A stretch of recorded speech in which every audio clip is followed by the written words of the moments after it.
The stock of the day is brought to you by IG, Australia's #1 CFD provider. With over 17,000 markets and extended trading hours, turn US earnings season volatility into opportunity. Get started at IG.com. Another bank, small business focused bank, Judo Bank, reported this morning. Underlying profit before tax increased 2% to 110 million, in line with guidance. Gross loans and advances grew 20% to 10.7 billion, which was the top end of guidance. Profit after tax, $70 million, following a slight drop in earnings. And following the results, the bank did announce a dividend. The company reconfirmed its FY25 target of 15% growth in profit.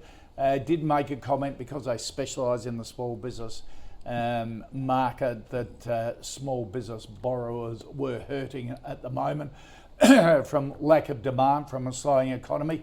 But overall, Judo Bank's share price up 10% today, currently trading. So the market liked the result.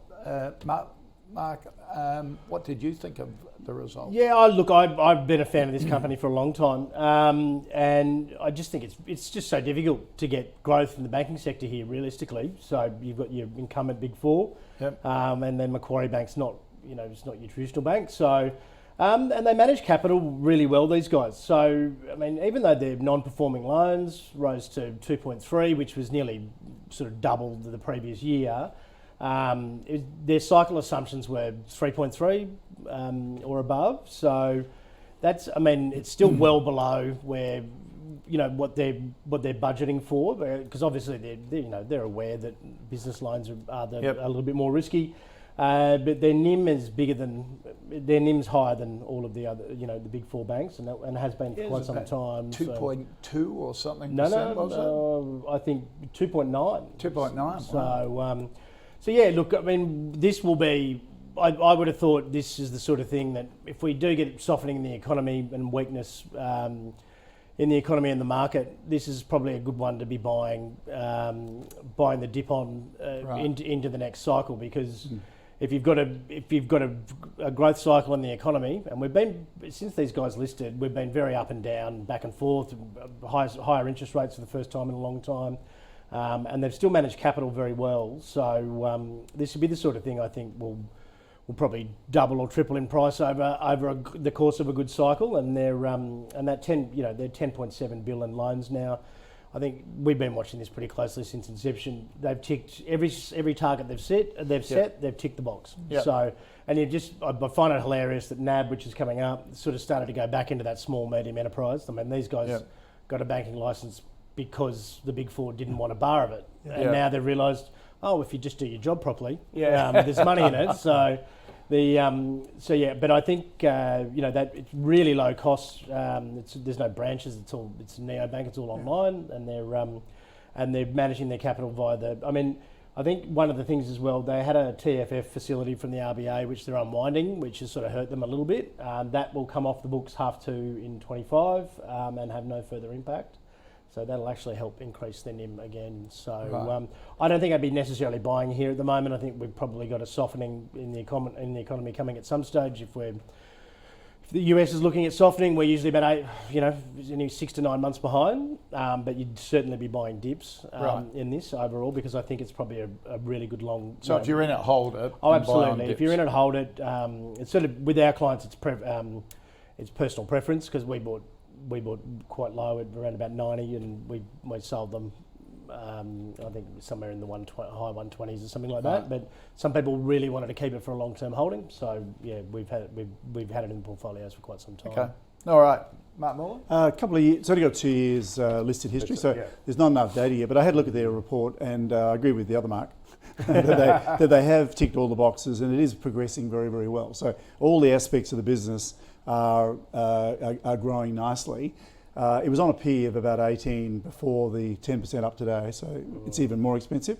So the problem is, for us, there's not enough history yet. I'd say bravo, they're doing a good job, and in a couple of years it might start appearing on our filters. And I agree, if you had it, you'd hold it, but I wouldn't be in a hurry. I agree with Mark. I think the banking cycle, we're at the high end of it at the moment, and these guys are still not proven. So, but they're looking good, and I think their positioning is very good against the big banks, because big banks basically have walked out of small business lending completely, because they just want to do mortgages because it's easy and they're lazy, and these guys are in a better position than the independent lenders, which is there's a whole shadow industry out there, and they're sort of in the credible side. Yeah, I was just going to mention that. There are a whole lot of fintechs that have come out and targeted small business. Yeah. This is sort of halfway between a traditional bank and a fintech, is That's right, and they can do all the bank things. Yeah, they can do offset accounts and stuff, I assume, and things like that, whereas a lot of the shadow lenders can't do that stuff. Yeah, well, they're market-leading term deposits, so they're and they really 5.25 I saw. Yeah, something like that. Yeah. It's them and Macquarie actually leading the way generally of late, which is surprising. Deposits. Well, that almost makes me a little bit concerned with Macquarie. Maybe they need capital for some reason, but these guys have always wanted, having that, which is the sort of even if you look at the CBA annual report versus these guys. Change the colours, they're pretty similar. One thing I didn't look into, which I was in a bit of a rush, but I'd probably just have a look into the construction. They normally do have a chart in the annual report about how much loans out to construction. Right. If that is quite high, I would probably be selling maybe and just taking some profit. And then I think because construction industry, I think, is not looking great at the moment. No. So in terms of, you don't want any defaults on loans. There's blood on those properties, some of them. No. There is, yeah. So. All right. Okay. All right. That's our stock of the day, Judo Bank. The stock of the day was brought to you by IG. Turn volatility into opportunity this US earnings season with extended trading hours on over 110 key US shares. Get started at IG.com.